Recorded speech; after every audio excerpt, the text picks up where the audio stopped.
Well, hello, young fellow. How are you? Fine, and you? Yes, very good. Very I'm good. good. So, I'm, what exciting new adventures have you been on? I have start to play violin.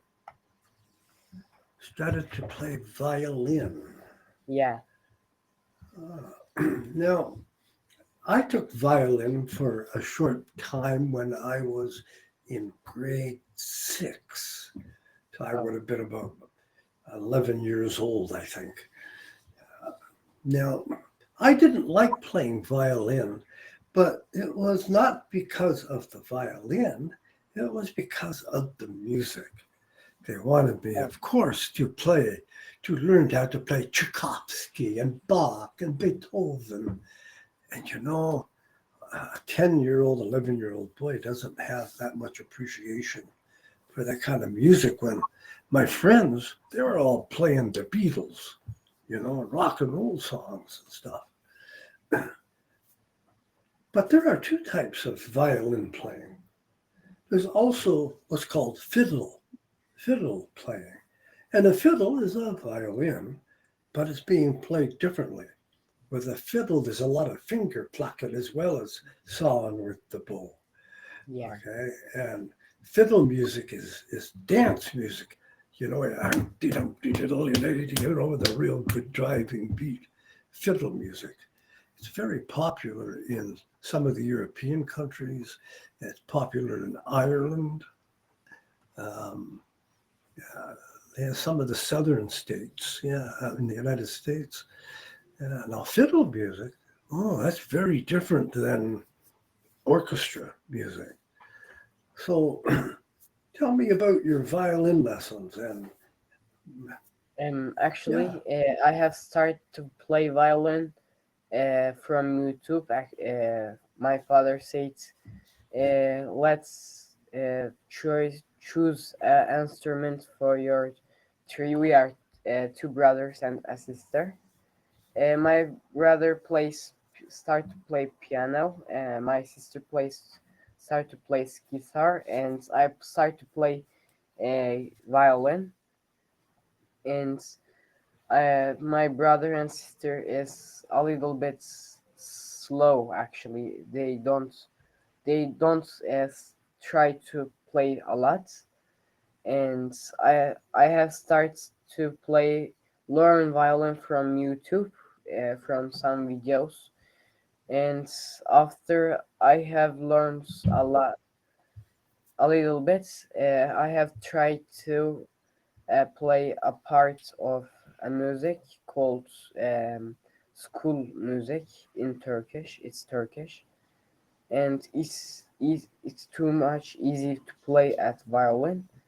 And I after I start to play it, and gone with I have rescue with play violin, and after learn a little much, now I'm trying to learn new musics, but on this day I have go to um, a place for my violin, and they say it's not better than before. You must do. We must have change something on the violin, and I have give the violin to them, and I'm gonna take it tomorrow.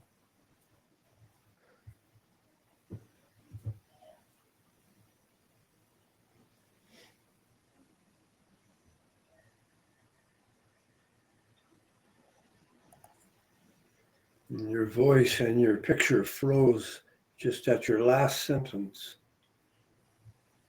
Yeah, it can be sometimes. Can you hear me? I cannot hear you, and your picture is frozen. I can hear you.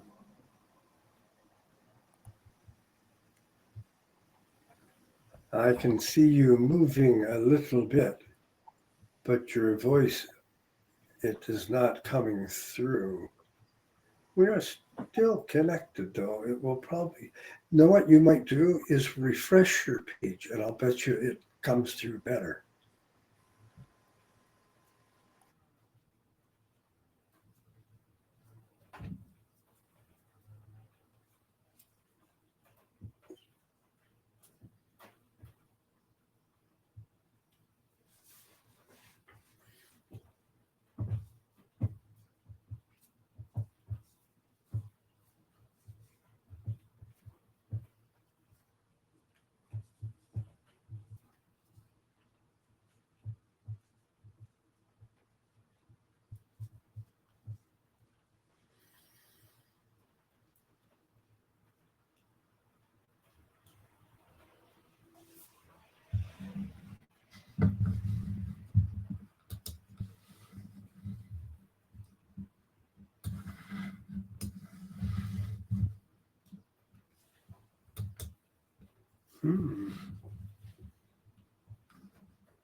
Connection must be very slow.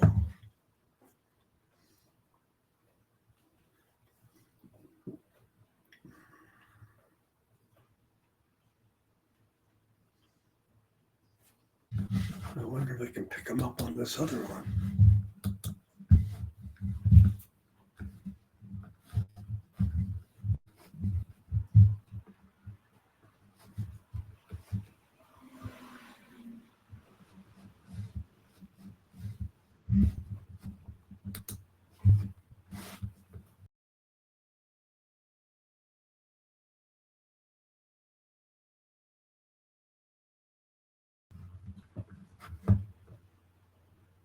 Huh.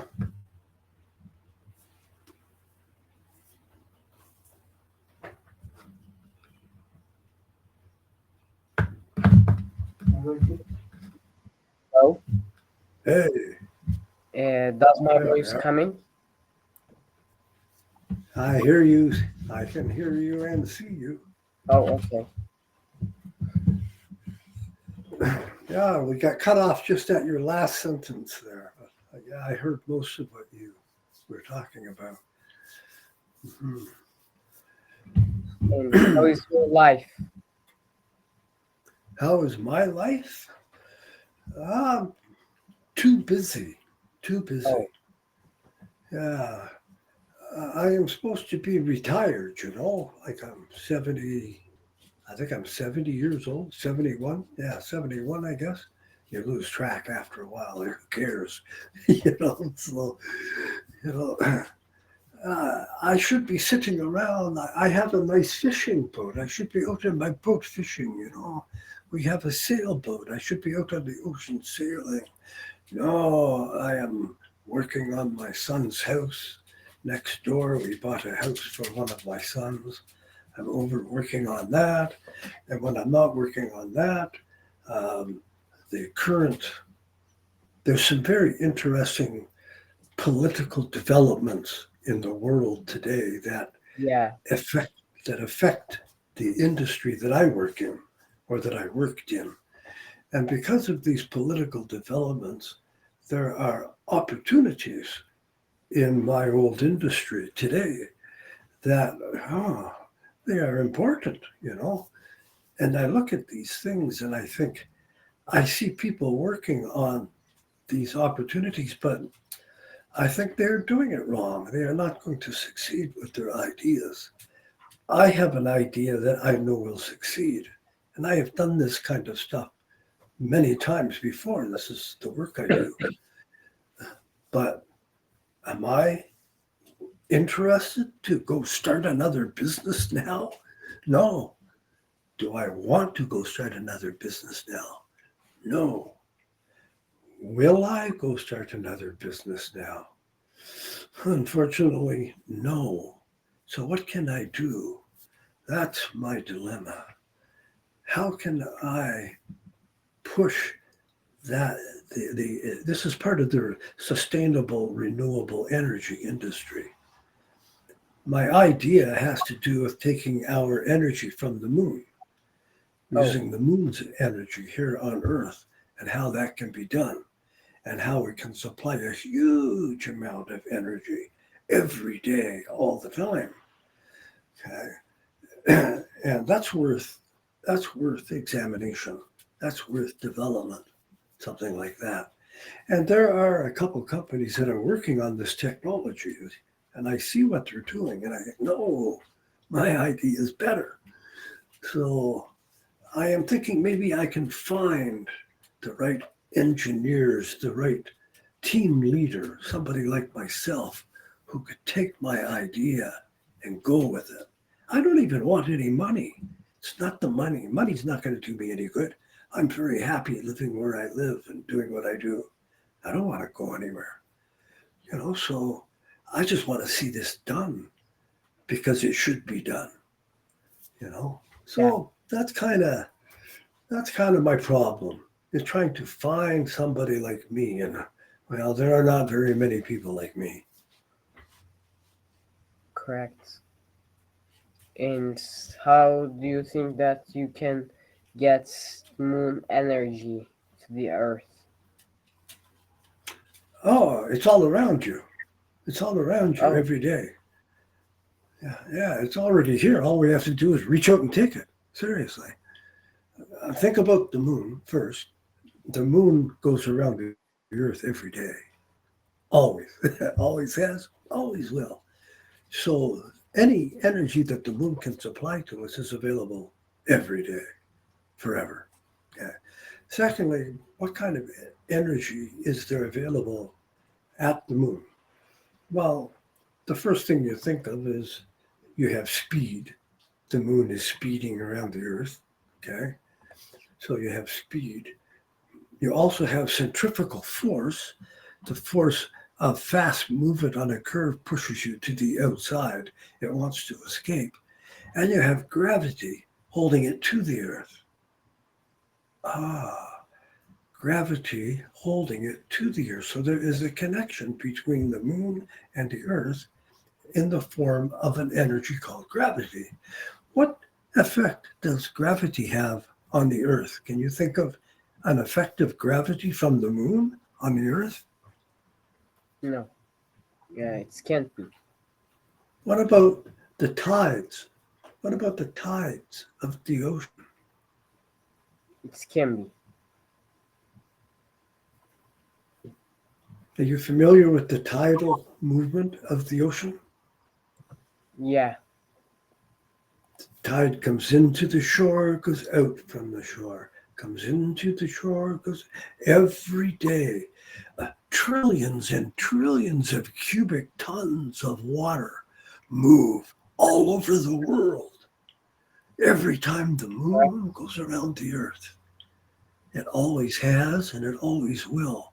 So you have a dependable, sustainable, renewable form of energy that happens every day deep down. Not even that deep down, actually, and it's more closer to the shorelines where you see all this movement.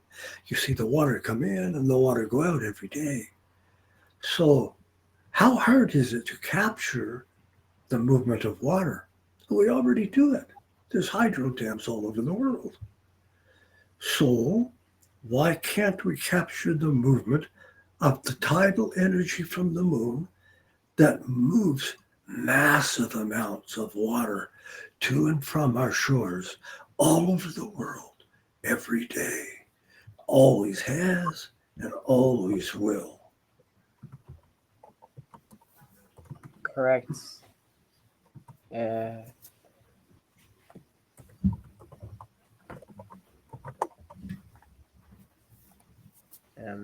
I agree with your idea. It's a good. There are companies working on it. There are countries that have even, I will give you an example that you can look at on the internet. South Korea, South Korea built a 250 megawatt, that's big, a 250 megawatt tidal energy turbine system. And what they did then is they took a big bay, a big bay that goes in somewhere, I guess around South Korea, and they blocked the whole entrance of the bay off. They built a dike all the way across, so the water could not come in and come out like it was supposed to. This is horribly against the environment, but what they did then is in the middle of that dike, they built a dam with a big hydro turbine in it. And now, when the water from the ocean comes in and builds up against that dam, they open the turbine up, and all the water flowing through spins the turbine and makes 250 megawatts of electricity. And it goes all the way in, just like it used to, but it all goes through the hydro turbine. And then, when the moon passes by, all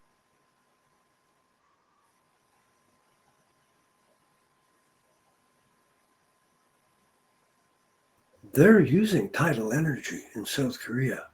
But what they did is inefficient. There's better ways to capture the energy. And how they captured the water, oh, that's horribly against the environment. There are much better ways to do it. But my idea is not totally new. Okay, other places are looking at it too. Other countries, other companies. But I've looked at what the other 3 or 4 companies are doing. I say, no, I have a better technology. And I do. I have a better technology. When all the other companies were making wind turbines, big horizontal axis wind turbines, you know, you've got some of them over there in Turkey, you know, big wind turbines. While all the companies were making those big wind turbines, I looked at that and I said, no, that's not environmental. It doesn't look good, and it's dangerous for anything that flies. And my company designed a different type of wind turbine, one that makes electricity from the wind as well, but has advantages and does not have big arms reaching out. It's called a horizontal axis wind turbine. Okay. So I'm looking at the same thing with, go ahead. Please go on. So I think of the same thing with water.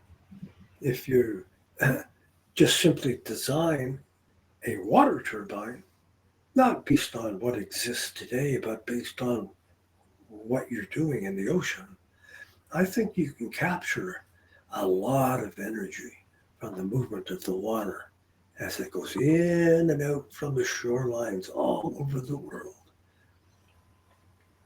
Yeah, and I know that there is underwater streams, and there are. I've looked at that idea, but I'll tell you where I see the problem there is that because of global warming, the Arctic ice and the Antarctic ice are melting.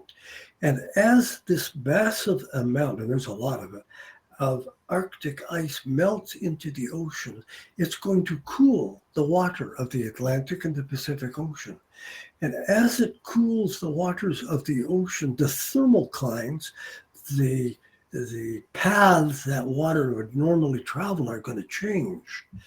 And if you were to design your system today based on the current flows of water in the oceans, knowing all that ice is going to melt over the next couple hundred years, you might find that 100 years from now, they wouldn't be working very well, and you'd have to start all over again. The moon's going to go around the earth no matter what happens. No matter. The moon's going to go around the earth. If that ever changes, well, we'll have bigger things to think about than how to make electricity. So, you're correct. Yeah. The amount of money, the amount of infrastructure that needs to be built to change from oil and gas to renewable energy is so huge, most people don't really comprehend the size of the infrastructure we need to build. My fear is that we're going to build the wrong infrastructures, and that 100 years from now, we're going to have to do it all over again. You know, what about things like tidal energy? 100 years from now, the tide will still be, because the moon will still be running. What about nuclear fusion? You know, cold fusion, it's called. Yeah, they've had breakthroughs with cold fusion technology. Look at Toyota. Toyota now is stopping their manufacture of electric vehicles. They're stopping their manufacturing of gas-powered and diesel vehicles. No electric, no gas-powered, no diesel. What are they doing? They're turning to hydrogen-powered vehicles. And their only exhaust will be water. And you could capture the water coming out the exhaust, filter it and use it. So all of a sudden, the most abundant molecule on Earth is going to be used for power. And when you finish using hydrogen, is it gone? It's not gone. Nothing ever leaves. Everything just changes form.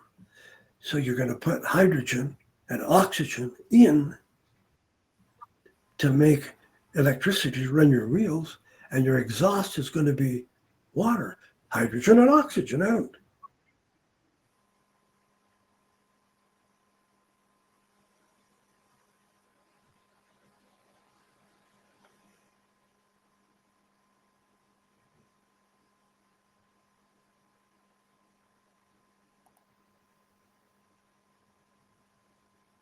Hello? In combustion technology, how to make power, how to make electricity, how to run turbines and engines, how to fuel aircraft, no more pollution. And as I know, the hydrogen is explosive and oxygen is can burn. And if they two came in each other, maybe they can build water, but can't they be explosive in each other? They're both extremely volatile, okay? The thing to keep in mind when you think about energy and you think about combustion, these are different. So you can take a hydrogen molecule, which is H2, okay? It will explode, but it has no heat value. Has no heat value. It has the ability to combust, kaboom, but it doesn't contain heat value. Oxygen is the same, not quite as fast and much larger. So when you bring them together, you can either have HHO gas or H2O water. You cannot burn H2O, of course, but you can take HHO, and if you bring them together under the right circumstances, they will self-detonate and become like rocket fuel. We use HHO gas as a enhancement agent in our turbines. We take water, we use a little bit of electricity to split the water molecule into HHO gas, and we feed that HHO gas into an engine when it's running. We put the gas into the air that goes into the engine, but just small amounts. We still use the same fuel, but the hydrogen that we put into the engine air system helps the fuel to burn more completely. So you burn more of your fuel, which means you get lower emissions and more power, better fuel economy. Correct. And can't this be an hydrogen bomb? Well, the hydrogen bomb is based on combustion kinetics, meaning the ability of it to either explode or implode. It either has to build up pressure outwards or it has to build up vacuum inwards, one or the other, in order to complete its kaboom. Now, once it goes kaboom, what creates the damage? There are two things that you can create damage with? Three things: sound, heat, and particles. So with a hydrogen bomb, because of the speed of combustion, you're looking at sound, okay, and heat, again, because of the speed of combustion. Particles, I think, would just be limited to the actual metal mechanisms of the unit itself. I don't know. I've never really studied anything to do with bomb technology at all. In fact, this is probably the first discussion I've probably ever had on it. But I'm just thinking of hydrogen and oxygen. And when I've exploded a lot of hydrogen, I have a hearing deficiency, probably because of the amount of hydrogen I've exploded doing demonstrations to investors. I take a glass of water. I put a couple drops of soap in a glass of water. I take a spoon. I mix up the soap in the water. I take a hydrogen generator, just making hydrogen from water, and I put the hydrogen generator in the glass of soapy water, and I make one or two bubbles. That's all. Now I got one or two bubbles. I have tried it before. As you said, I have used salts, water, and battery, and I have put them in each other, and after a while, I can see bubbles that try to get out of water.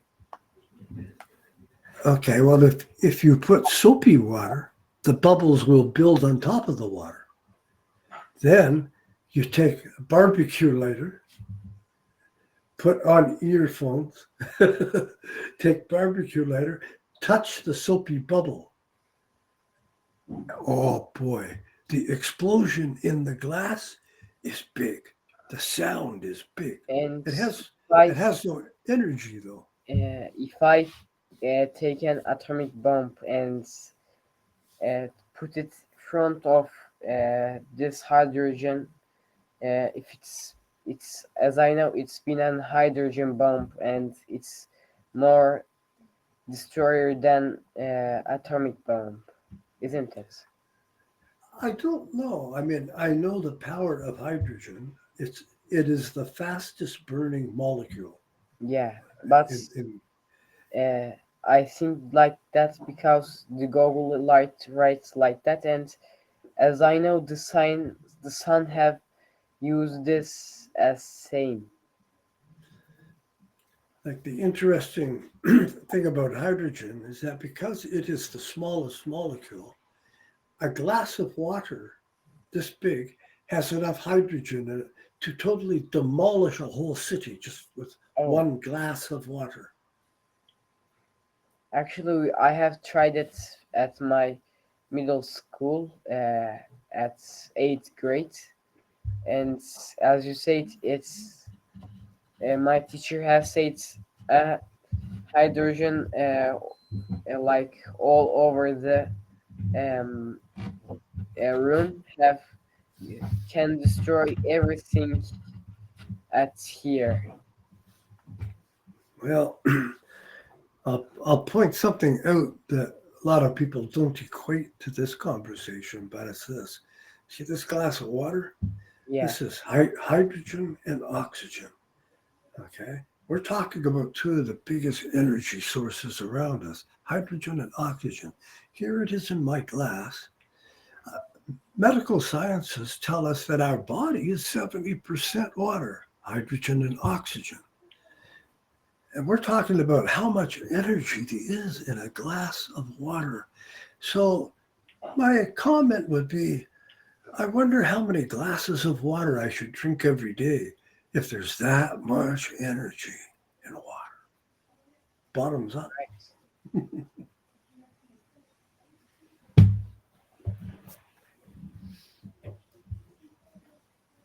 How much water do you drink every day?